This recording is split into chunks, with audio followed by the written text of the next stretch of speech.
अच्छा, फिर हम बात करते हैं प्रेजेंटिंग फाइंडिंग क्लियर्स की। जाहिर सी बात है, जब हमने कोई रो डेटा से अपनी कोई एनालिसिस कर ली है तो फिर हम क्या करते हैं, हम बिजनेस एनालिसिस क्या करता है, उसकी ये रिपोर्ट बना देता है या कोई डैशबोर्ड बना देता है। डैशबोर्ड दो तरीके से, काफ़ी तरीके से बन सकती है। मेनली ज़्यादातर एक्सेल में बन सकती है, पावर बी में बन सकती है या टैबलो में बन सकती है। किसी डेटा को विजुलाइज करवाना by using graphs, charts, ETC वगैरह, इस चीज़ों से एनालाइज करवा देना, ठीक है। To communicate complex information in understandable why from understandable way for decision making, ठीक है। किस लिए? ताकि जो हमें कॉम्प्लेक्स इंफॉर्मेशन मिला है हम उसको एज अ डिसीजन मेकर को इजीली तौर पर या उसको समझा सके या उसको बता सके, ठीक है। फिर आ जाता है सपोर्टिंग प्राइवेटाइजेशन, ठीक है।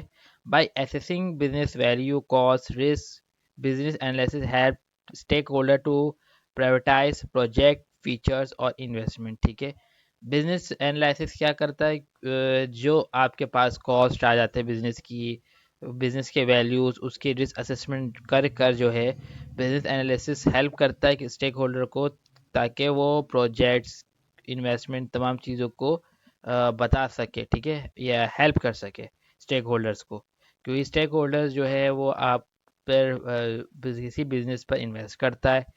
तो इन्वेस्ट करने के बाद जाहिर सी बात है, फिर बिजनेस एनालिसिस का काम है कि आया कि भाई मेरा जो प्रोजेक्ट है उसकी प्रोजेक्ट कॉस्ट वैल्यू क्या है, बिजनेस में कितना हमारे पास ये वैल्यू टोटल लगा है, कितनी कॉस्ट हुई, कितना हमें नुकसान हुआ है, कितना रिस्क हुआ, कि रिस्क के हिसाब से हमने काम किया है, कितना हमें प्रॉफिट हुआ है, या हमें एनालिसिस में आज हमने कोई चीज़ को अचीव किया है या कोई चीज़ हमें रह गई है, टारगेट मिस हुआ है। तो ये ईटीसी बहुत सारी बातें हैं।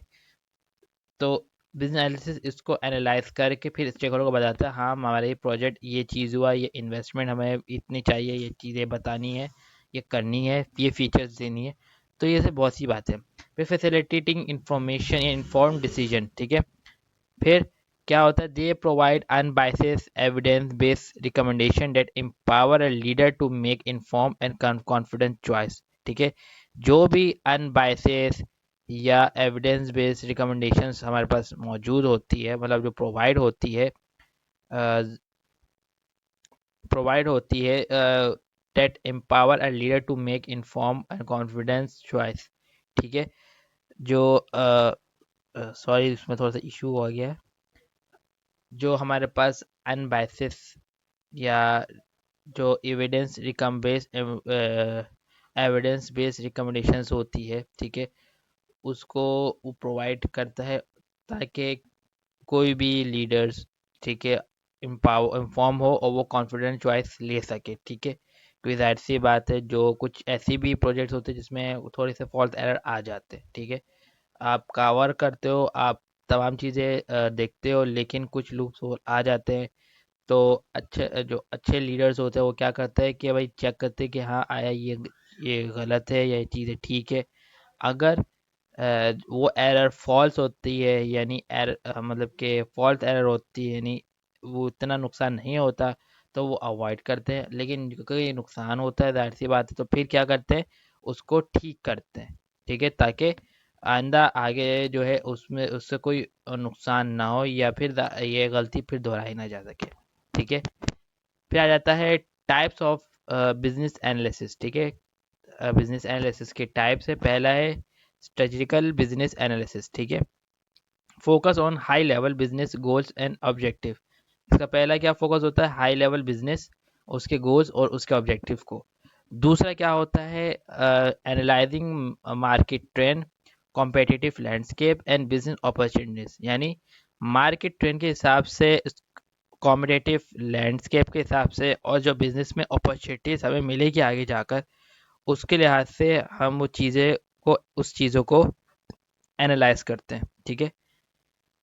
तीसरा है helps define a long term strategy and business model, यानी लॉन्ग टर्म स्ट्रेटजीज के हवाले से हम बात कर रहे हैं। एक शॉर्ट टर्म भी होती है, एक लॉन्ग टर्म भी होती है, यानी एज अ फ्यूचर 10 साल 20 साल के हवाले से, ठीक है। और उसके बिजनेस मॉडल के हवाले से जो कि उस वक्त चलेंगे। एग्जाम्पल के तौर पर फिजिबल स्टडीज़ होती है, ठीक है, स्वॉट एनालिसिस होती है, बिजनेस केस डेवलपमेंट होती है, ईटीसी।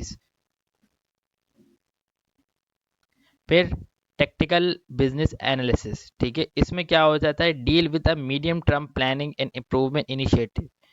इसमें हम जो मीडियम टर्म्स प्लानिंग होती है हम उसको डील करते हैं, और जो हम इनिशिएटिव लेते हैं उस दौरान हम उसको इम्प्रूव कर रहे होते हैं, ठीक है। Focus and optimise a process, improving efficiencies, solving specific business problems, ठीक है। अपने प्रोसेस को ऑप्टिमाइज करते हैं, इफ़िशिएंसीज़ को मोर इम्प्रूव करते हैं, और जो इनके business problem, specific business problem है, जो इसमें प्रॉब्लम्स आ जाते हैं उसको सॉल्व करते हैं, ठीक है। मिसाल के तौर पर प्रोसेस री इंजीनियरिंग होती है, प्रोसेस मेजरमेंट होती है, परफॉर्मेंस मेजरमेंट होती है, गैप एनालिसिस होती है, ईटीसी वगैरह। तीसरा आ जाते हैं ऑपरेशन बिजनेस एनालिसिस में, ठीक है। कंसर्न करते हैं हम day by day operation, business operations में, ठीक है, कि आज के दिन क्या हुआ, क्या टारगेट हुआ, क्या हमने काम किया, क्या हमसे मिस हुआ स्केजुअल में, ईटीसी वगैरह। Working on improving our workflow, ठीक है। एक वर्क फ्लो के हिसाब से इनका काम हो रहा होता है, हम उसको इम्प्रूव करते हैं सिस्टम के हिसाब से। और रिसोर्स यूटिलाइजेशन, क्योंकि रिसोर्स हमारे पास मेन होता है ऑपरेशन में। अगर हमने रिसोर्स ज़्यादा यूज़ किया और इससे हमें बेनिफिट नहीं हुआ तो फिर रिसोर्स की लैग हो सकती है, या फिर हमारा ऑपरेशन मुतासर हो सकता है। मिसाल के तौर पर वर्क फ्लो एनालिसिस होता है, इश्यूज रिजोल्यूशंस होती है, सपोर्ट ऑफ ऑपरेशन सिस्टम्स होते हैं, ईटीसीज वगैरह।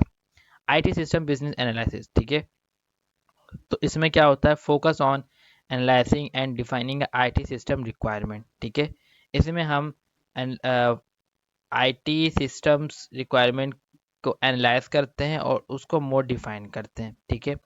Bridging the gap between business needs and technical needs, और ये एक ब्रिजेस होती है किसके लिहाज से, बिजनेस नीड और टेक्निकल सॉल्यूशन के लिहाज से, ठीक है।